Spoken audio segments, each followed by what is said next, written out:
Lauren Scott? That's the girl from the video store. I had no idea. No, of course you didn't. How could you know that? I'm gonna bow out. You did her. Besides the fact, if I got in the picture, it wouldn't even be fair. I'm sorry, what does that mean? Come on, man, you're not out there as much as I am. You don't have to bow out because of me. So do your thing, whatever that is. Just let her decide. Sure. Yeah. Okay, Chris Pine, Tom Hardy, highly skilled agents, and they are both dating Reese Witherspoon. Wow, how does that work? That's the premise of the new romantic movie, This Means War, that opens today. Our movie guy, Aaron Lafferty, is here with a preview. Reese Witherspoon, super popular, adorable. Yes. This is going to be huge this weekend. Right. It would have been really interesting to see if this would have opened last weekend, if you would have had The Vow. Oh, yeah. Versus This Means War. We could have had a really high-octane romantic weekend. So this one is a movie that has a lot of action, has the romance, so this is kind of for guys and girls. Oh, nice. Well, it's nice where you can kind of attract both sides. So it's kind of a date movie. Oh, okay. Wonderful. That you could go see. So is it getting good reviews? Have you seen it yet? I haven't seen it yet, and hopefully going to see it this weekend. It's getting okay reviews. It's not getting great reviews. Okay. So it's not necessarily a critic-friendly movie. It's more, fans. It is what it is. It's action. It's romance. You get the basic premise. That's pretty much what it is. You've got these two CIA agents that are really, they're buddies. They're the top of their game, and now they've got to take that skill and beat each other for this girl. So so instead of partners, they're kind of going at each other. Right. Question for you, this would be a great date movie. Sure. The Vow, obviously. Right. A lot of people are still going to be going out to see that. Do you think it's going to be a big contender still, The Vow? The Vow will be up there, This Means War will be up there, but I think the one that's really going to take home the money this weekend is probably the movie that you wouldn't expect, which is Ghost Rider. Oh, really? This is the second in the series, Ghost Rider Spirit of Vengeance, because it's in 3D and 2D. Oh, okay. So you got the 3D dollars here. Nicolas Cage plays Johnny Blaze, who's kind of a darker superhero. Okay. Who was cursed, if you saw the first movie or even heard about the first movie. And so he's hiding out in Eastern Europe, and apparently the devil's trying to take human form. So he's kind of the guy when there's like supernatural bad things going on. He's the guy that you go to. And this is going to be the big movie, you think? Yep, because of the 3D dollars. Really? Yeah. At what point does Hollywood decide to just change how they evaluate the dollars? Because it almost doesn't seem, it should be per ticket almost instead of per dollar. Well, as long as people keep going to see 3D movies, they're going to keep making them. Yeah, for sure. So they're just going to keep cashing in. This is like a high effect too. You won't have the two competing for those romantic, movie dollars. We You've have got three very different movies this weekend. Yeah. So you got the romantic movie, you got the action, this is kind of a darker superhero movie, and then we also have the family movie, the rated G movie this weekend is The Secret World of ARRIETTY, which was originally released in Japan back in 2010, and now it's been voiced by American actors, which includes Will Arnett and Amy Poehler as the parents of ARRIETTY. And these, if you remember that back in the 80s there was a TV show called The Littles. Do you remember that? This is kind of that premise. It looks a little bit different from some of the other animation that we've seen. This is the Japanese animation. You've got this family of people that are like 4 inches tall, and they kind of go around houses, and things that people leave behind become the things that they do. So this is based on the book called The Borrowers, because they borrow things left behind, like pins and needles and paper clips and things that we wouldn't really care about have now become part of their world, and they make it part of their home.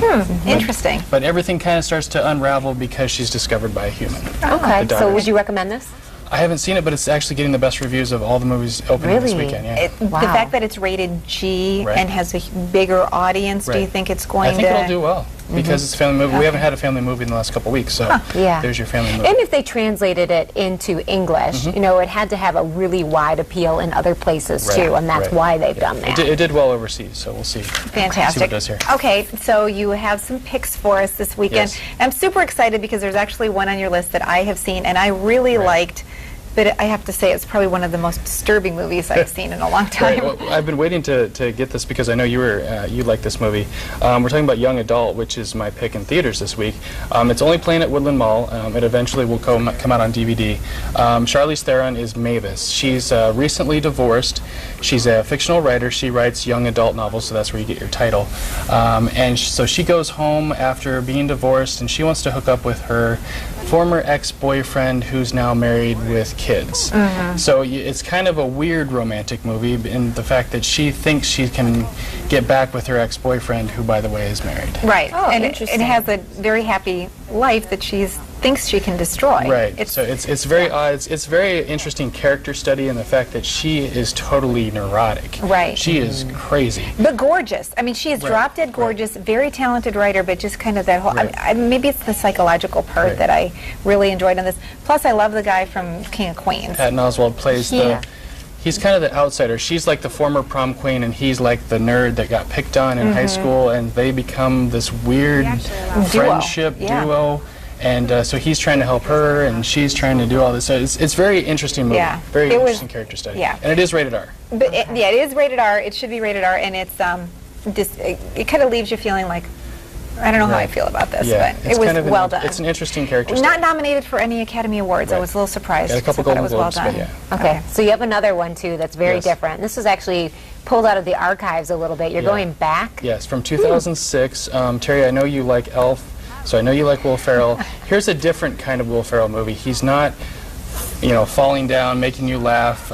It's a different kind of movie. He plays a tax IRS auditor, and he suddenly hears a woman narrating his life. So everything he's doing, brushing his teeth, everything he's doing is being narrated by Emma Thompson. Emma Thompson. Yes. She's the writer. She hasn't written a book in 10 years, so she's kind of stuck on She's neurotic, actually. This is a really good movie. Yes. I Did you like see this one a lot. See, I haven't seen this, and I really want to. It's cute just how these different worlds collide, and anything with Will Ferrell is just awesome. And if you don't normally like Will Ferrell movies, because I know there are some people that don't, try this one out because it's not your typical Will Ferrell comedy movie.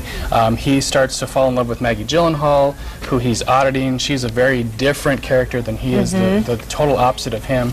And so there's just, I really like the intricacies of this movie, how they point out all the things that he's counting, because as a tax guy, he's very mathematical, he's counting everything. He's a bean counter. There's a lot of numbers going on, there's a lot of different scenes going on. So it's a really good movie. Check it out. Okay, for details of everything that we talked about today and reviews and so much more, how do people get in touch with you? On my blog, under the entertainment section, if you click on blogs, it'll take you to my latest post today, which is what's new in theaters, which includes Take Shelter, which was one of my picks theatrically from a couple weeks ago. That's now out on DVD.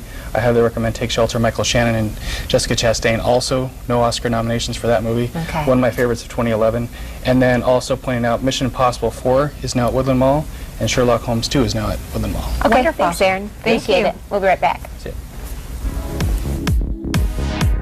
Are you West?